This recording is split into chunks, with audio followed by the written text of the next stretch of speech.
In today's video, let's put ChatGPT search to the test. Is it better than Google? I'm going to go ahead and try a bunch of different topics here and see which one leads to the kind of outputs we're looking for. Therefore, answering the question, is ChatGPT search really the Google killer or just a nice little add-on by OpenAI? Welcome back, y'all. Today's video is sponsored by Zapier. Zapier said, hey, we got to test whether ChatGPT search is actually that good. I'm like, okay, I got you. Let's see if it's actually good. Later in this video, I'm going to show you a nice little automation we can set up when it comes to actually accessing the internet, analyzing it with AI, and doing whatever you want with it. But for now, let's find out which one's better, Google or the GPT. Question number 1. How can I build a simple bookshelf with minimal tools? Same question, Google. Let's Google it. So here's our ChatGPT result.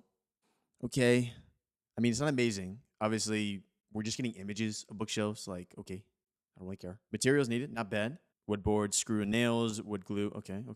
Tools required, measuring tape, saw, drill, or hammer.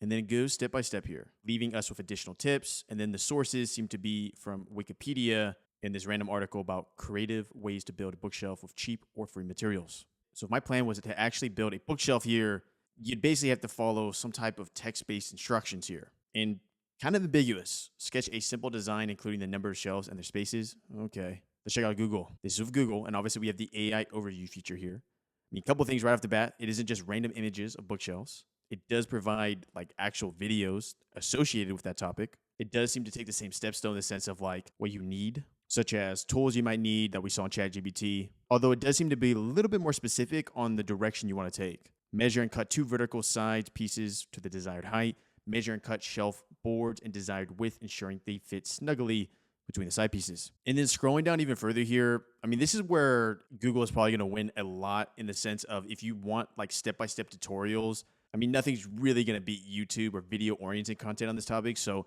the fact that we get a video, but on top of that, like chapters of the video, solid stuff. Okay, round 1 goes to Google. Google wins. Next question. I may want to go on a trip. I may go to Tokyo. Actually, honestly, I am probably going to Tokyo next year, but let's find out what the weather is. What's the weather like in Tokyo today? Enter. And let's Google it. Ooh, okay. ChatGPT does have a UI specialized for this in search, but obviously they didn't use it. And it seems like the way that they show it comparative to how Google shows it, Google seems to be taking the cake here. Okay. All those little tweets, little videos like, oh, ChatGPT search is going to be the next thing that kills Google search. So we're not using search engines anymore. Okay. Are we really not? Because so far Google seems to be taking the cake here. Next question. If you know me, you know I love coffee. Americano, no cream, no sugar, straight. Let's ask a question for that. Best coffee shops for remote work in San Francisco. Enter. Let's Google it. Wait, we might have something here. I remember when I did a video on SearchGPT earlier this week or month. This is what I really liked about SearchGPT. So this is ChatGPT's output here. It just looks good. Personally, I like this UI. I think it looks really nice. We got list view. We got map view. You can kind of drag around this, move through all this relevant information of what we like about it. Get directions, website call. Pretty nice, pretty solid. Coming over to Google, it shows relevant coffee shops, but it doesn't really do the map UI that I really personally like because it kind of gives you directionally like, oh, this is where I need to go. Although I will say, it's always nice when you ask those kind of very specific questions to a local region.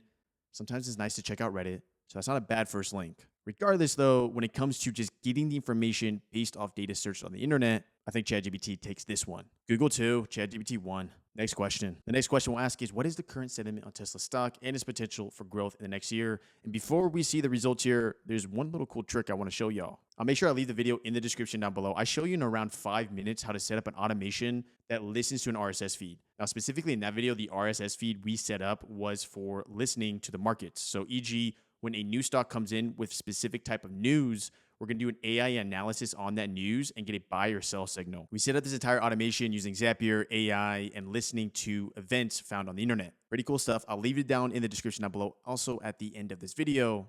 Let's see the results. Is Google better or ChatGPT? Side note, if you don't know what an RSS feed is, that's basically a way to listen to websites when new data appears. Or here's a better way of saying it. New article appears, we see it, we grab it, we analyze it. Check out this question. Enter. Google it. This is the GPT response. I like this. And the reason I like this response when it comes to these kind of questions, it's more personalized compared it to the Google one. We'll dive through the GPT one a little bit more, but what you'll notice here is that when it comes to this kind of search, you even see it right there. An AI overview is not available. When you do searches that ask for an opinion, Google tends to stray away from this. and they'll just provide the most relevant link. But when you search with an opinion using ChatGPT, this is where it shines. I really like that it references the articles associated with why they said a thing. As when it comes to stocks, timing is a lot to do with it because you don't necessarily want to look at old data from 2021. Notice how using the search feature with ChatGPT, we're getting the most recent news. And right now it is the 13th. So based off that, we're able to get actual perspective from this bullish perspective based off this article, recent developments for the underlying stock, and then growth potential for the stock. And this is all based off data found. So ChatGPT wins this one. 2-2. Next question. So up to this point, I feel like Google excels in tutorial-based type of questions, while ChatGPT seems to more excel in asking for very direct questions for very direct responses. E.g., is Tesla a good stock to buy? Google would just provide us with a link that says like, here's a link. Well, ChatGPT will be like, it might be, it might not, based off this information. So the last question we'll ask here is a technical one. Let's see how it handles technical stuff. How do I connect Firebase with a React for real-time updates? Hit enter. Let's Google it. Maybe instead of me saying enter, I'm going to say like, let's GBT it. Oh yeah, just GBT it. When it comes to this is preference, I feel. Because yes, we get an AI overview. This isn't bad. Gives us the code, but it doesn't really go probably the full length of where we want to go. For example, let's say we get this code. We're like, hey, this doesn't look bad. I like this. How do you continue the conversation? You can't.